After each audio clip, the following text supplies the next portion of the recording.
हम चर्चा करेंगे रेजिस्टेंस स्टार्च की। दरअसल जो लोग डायबिटिक हैं और राइस जैसी चीज खाना चाहते हैं, काफी पसंद करते हैं, या फिर आलू, वैसे ही पास्ता या ब्रेड, इन चीजों को अगर बहुत अधिक पसंद करते हैं तो देखा जाता है कि ये आपके ब्लड शुगर को एकदम स्पाइक कर देते हैं। पर जब उनको यह बात सुनने में आती है कि अगर हम इसके अंदर रेजिस्टेंस स्टार्च को किसी प्रोसेस के थ्रू बढ़ा सकते हैं तो ये हमारी ब्लड शुगर को उतना नहीं बढ़ाएगा। तो इसकी पूरी हकीकत क्या है, इस वीडियो के अंदर हम ये जानेंगे। और इस प्रकार के चावल, पास्ता, ब्रेड या फिर आलू, इसका यदि डायबिटीज के पेशेंट कंज्यूम करते हैं तो क्या पूरी तरह से सेफ है, ब्लड शुगर स्पाइक नहीं होगा, इन लेंथ चर्चा करेंगे। परंतु रेजिस्टेंस स्टार्च जिन फूड्स के अंदर होता है, यह बात सही है कि उसमें ब्लड शुगर के लेवल्स जो है उन्हें मैनेज करने में मदद मिलती है और इंसुलिन की सेंसिटिविटी को ये इंप्रूव करने में भी हेल्प करते हैं। साथ में ये गट हेल्थ के लिए काफी अच्छे हैं क्योंकि ये हमारे पेट के अंदर डाइजेस्ट नहीं होते, ये लार्ज इंटेस्टाइन में जाकर के जो हमारे हेल्दी गट माइक्रोबायोम या जो बैक्टीरियाज हमारे पेट में हैं, जो हमारे साथी भी हैं, उनके फूड के जैसा काम करता है। हेल्दी माइक्रोबायोम को बिल्ड करने में मदद करता है, गट हेल्थ को और इम्यूनिटी को इंप्रूव करने में मदद करता है। इसके साथ में इससे बेहतरीन तरीके से कोलेस्ट्रॉल और ट्राइग्लिसराइड को मैनेज करने में भी मदद मिलती है और कैंसर के, खास तौर से कोलोन कैंसर के पॉसिबिलिटी को घटाने में अगर रेजिस्टेंस स्टार्च फूड में ज्यादा है तो वो भी मदद करते हैं। पर दरअसल ये स्टार्च है क्या, अगर पहले हमें इसे जानना है तो मैं आपको नेक्स्ट स्लाइड के अंदर एक चार्ट दिखाना चाहूंगा जिससे मालूम पड़ेगा कि जिस रेजिस्टेंस स्टार्च की हम बात कर रहे हैं वो दरअसल होता क्या है। तो आइए देखते हैं। ये बेसिकली कार्बोहाइड्रेट का एक मोटा मोटी पूरा लेआउट है जिसमें हम कार्बोहाइड्रेट के बारे में जानेंगे। हमारे फूड के अंदर 3 मेन मैक्रोन्यूट्रिएंट है, प्रोटीन, फैट और कार्बोहाइड्रेट। कार्बोहाइड्रेट हमारी ब्लड शुगर को स्पाइक करते हैं, प्रोटीन स्पाइक नहीं करता, फैट स्पाइक नहीं करता, या प्रोटीन का बहुत मिनिमल इंपैक्ट होता है और फैट का तो होता ही नहीं, जैसा आप जानते भी होंगे। अब जहां तक सवाल है कार्बोहाइड्रेट का, इसकी जो बेसिक यूनिट है उसका नाम है ग्लूकोज, और इसी ग्लूकोज की जांच आप अपने खून में करते हैं। आप अपने खून में क्या जांचते हैं, ब्लड शुगर या ब्लड ग्लूकोज? आप अपने रिपोर्ट में जाके देखिए, हम बोलचाल में ब्लड शुगर बोलते हैं पर दरअसल वो ब्लड ग्लूकोज है। तो ये वही वाला ग्लूकोज है और इसको कहते हैं मोनोसैकेराइड, मतलब सिंगल मॉलिक्यूल ग्लूकोज का, और ये स्वाद में मीठा है। और इसी का भाई जो है वो है फ्रक्टोज। तो दोनों का ही केमिकल कंपोजिशन सेम है पर स्ट्रक्चर थोड़ा अलग है। तो आप ध्यान कर सकते हैं फ्रूट की शुगर के बारे में, जिसमें ग्लूकोज और फ्रक्टोज होता है। जो फ्रूट की मिठास है वो इसी फ्रक्टोज से आती है। और एक और शुगर होती है जिसे कहते हैं गैलेक्टोज, ये है दूध की शक्कर। इसके बाद में जब इनके 2 मॉलिक्यूल आपस में बाइंड हो जाते हैं तो ये बनाते हैं आपके टेबल शुगर को, जो आप शक्कर खाते हैं। उसमें क्या होता है, एक मॉलिक्यूल ग्लूकोज का और एक मॉलिक्यूल फ्रक्टोज का। पेट में जाके ये ब्रेक होता है और फिर आपकी ब्लड शुगर को स्पाइक करता है। वहीं पर जो दूध की शक्कर है लैक्टोज, उसमें एक मॉलिक्यूल ग्लूकोज का और एक मॉलिक्यूल गैलेक्टोज का होता है। वहीं जो तीसरा वाला है माल्टोज, ये तीनों ही डाइसैकेराइड है और इसमें 2 मॉलिक्यूल सीधे ग्लूकोज के होते हैं। समझ में आ गया, मोनोसैकेराइड, डाइसैकेराइड। अब ये जो ओलिगोसैकेराइड है ये स्वीटनर के जैसा यूज होता है और इसमें ग्लूकोज के ही 3 से 9 मॉलिक्यूल होते हैं, परंतु इसका बॉन्ड हमारे पेट के अंदर ओपन नहीं हो सकता।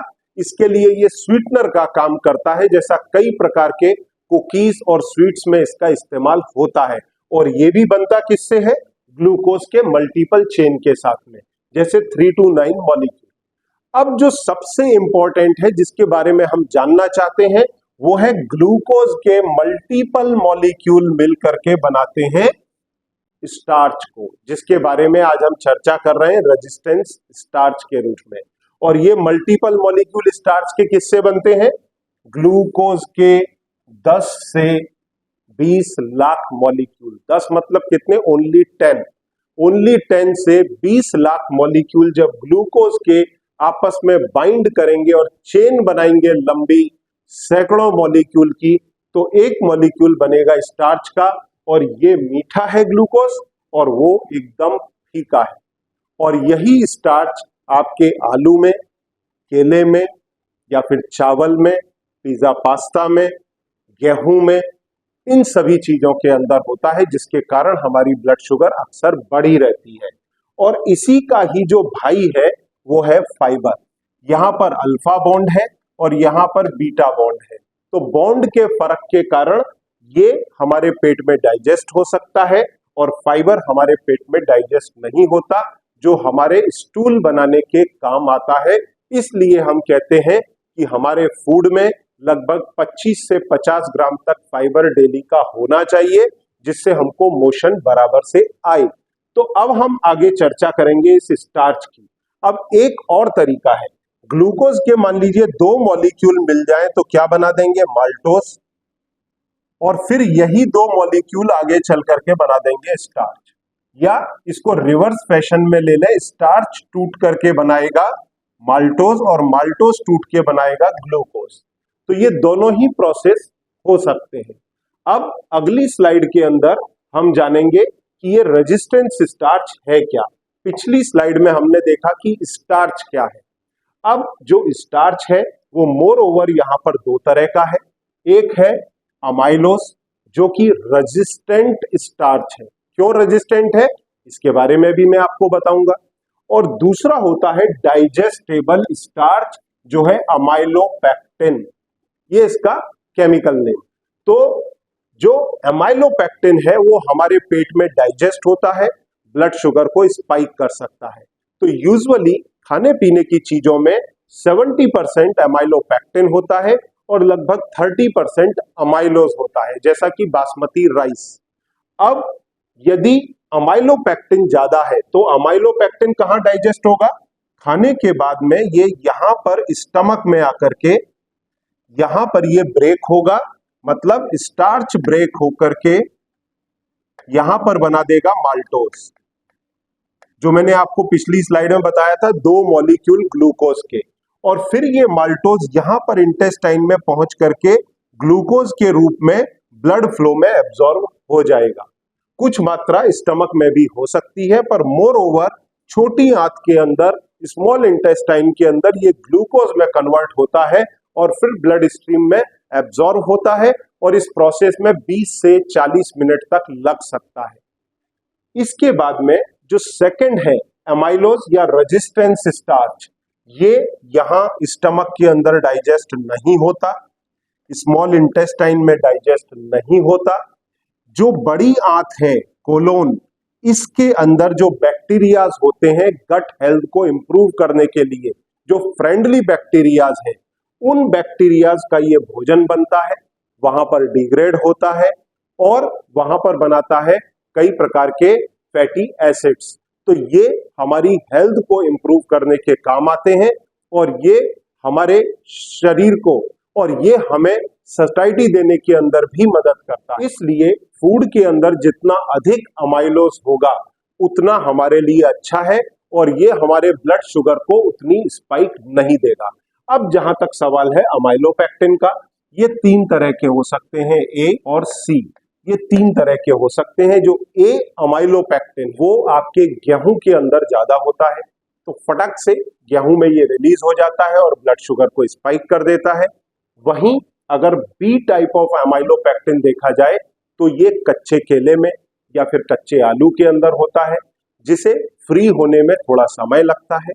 और तीसरा और सबसे टफ अमाइलोपेक्टिन जो है वो दालों में, पल्सेस के अंदर होता है। इसलिए डायबिटीज के मरीज को हम कभी भी दालें खाने से रोकते नहीं हैं।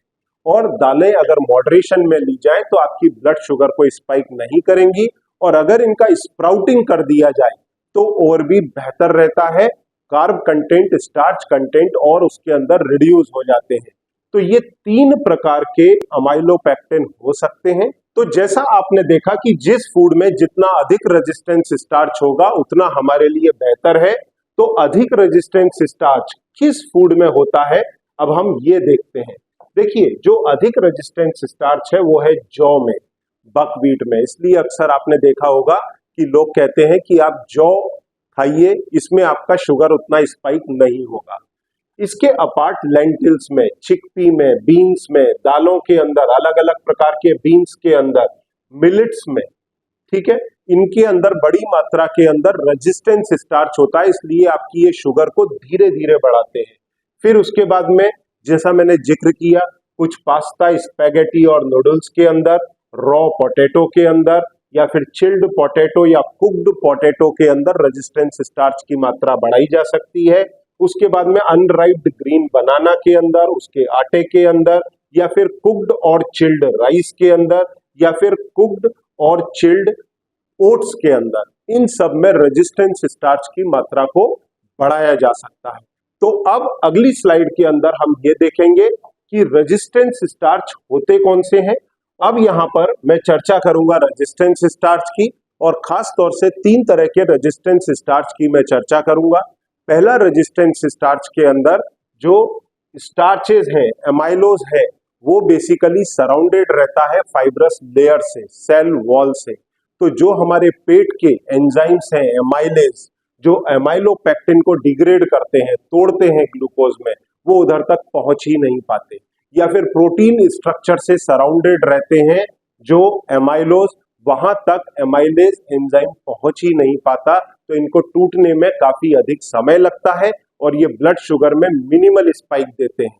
फिर दूसरे जो रेजिस्टेंस स्टार्च हैं, उसके अंदर आता है जो कई प्रकार के चावल हैं, बासमती राइस, उसके अंदर इस एमाइलोज की मात्रा काफी अधिक होती है।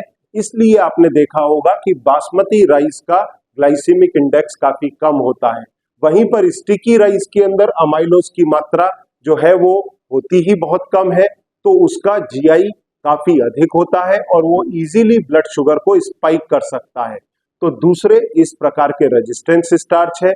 और तीसरा रेजिस्टेंस स्टार्च जिसके लिए हमने ये वीडियो बनाया है कि हम अपने राइस के अंदर, पोटैटो के अंदर, ब्रेड के अंदर, पास्ता के अंदर रेजिस्टेंस स्टार्च को किस प्रकार से बढ़ाएं, तो इसका एक स्पेसिफिक प्रोसेस। अब यदि हम अपने चावल को पका लेते हैं तो पकाने से उसमें एक प्रोसेस शुरू होता है जिसे बोलते हैं जिलेटिनाइजेशन, मतलब उसकी काफी सॉफ्टनिंग हो जाती है। और उसके बाद में यदि इसमें ऑयल ऐड कर दें तो और ही अच्छे से रेजिस्टेंस स्टार्च के रूप में काम करेगा। अब इस पके हुए राइस को अगर हम फ्रीज कर देते हैं 1 दिन या 2 दिन के लिए, तो इसके अंदर एक प्रोसेस होती है जिसे क्रिस्टलाइजेशन कहते हैं। इसके अंदर स्टार्च के क्रिस्टल्स बन जाते हैं और फिर क्रिस्टल्स को जब हम दोबारा से गर्म करते हैं, यहां पर जो क्रिस्टलाइजेशन होता है, इस प्रोसेस को कहते हैं रिट्रोग्रेडेशन। तो इस प्रोसेस के अंदर क्रिस्टलाइजेशन के बाद में ये देखा गया है कि जब इस प्रकार के राइस को हम दोबारा से गर्म करते हैं, खासतौर से माइक्रोवेव ओवन के अंदर 73 डिग्री पर या फिर इवन हॉट वाटर के अंदर, तो ये क्रिस्टल्स पूरी तरह से ब्रेक नहीं होते और ये रेजिस्टेंस स्टार्च का काम करते हैं। तो ये हमारी ब्लड शुगर के अंदर उतना फास्ट स्पाइक नहीं आने देते। परंतु ऐसा भी नहीं है कि ये हमारे गट के अंदर पूरी तरह से डाइजेस्ट होते ही नहीं, खाली थोड़ा बहुत मार्जिनल फर्क पड़ता है। और वो फर्क ये होता है कि ये जो नॉर्मल राइस है उसमें ब्लड शुगर थोड़ा मार्जिनली ज्यादा राइज होता है, और ये जो स्पेसिफिक प्रोसेस से हमने रेजिस्टेंस स्टार्च उसमें बिल्ड किया है, उससे थोड़ा सा स्पाइक उसके अंदर कम आ जाता है। कई लोगों का ये कहना होता है कि ये स्पाइक 50% से रिड्यूस हो जाता है। कई सारी जो रिसर्च की गई है उसमें ये पाया गया कि इतना ज्यादा चेंजेस नहीं आता।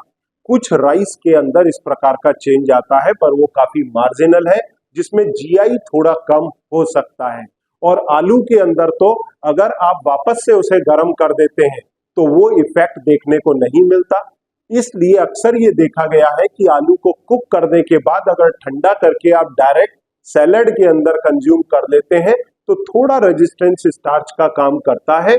उसका जीआई कम हो जाने के कारण पहले जैसे स्पाइक्स नहीं आते, पर यह फर्क 10-20% तक हो सकता है, बहुत ज्यादा फर्क नहीं होता। और अक्सर मैंने जो पेशेंट्स इस प्रकार के रेजिस्टेंस स्टार्च की बात करते हैं उन्होंने भी अपने अनुभव के अंदर ये पाया कि इसमें कोई बहुत ज्यादा फर्क नहीं पड़ता।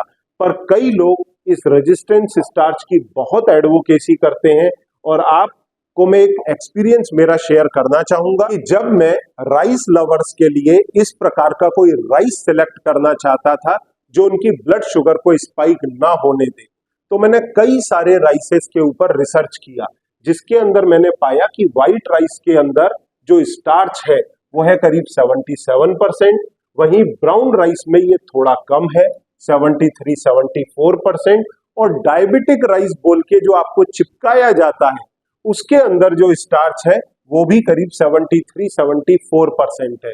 तो उसमें भी स्टार्च की मात्रा भरपूर है, पर अमाइलोसिन थोड़ा बहुत अधिक हो सकता है, जिसके कारण इसका ग्लाइसेमिक इंडेक्स 38 है।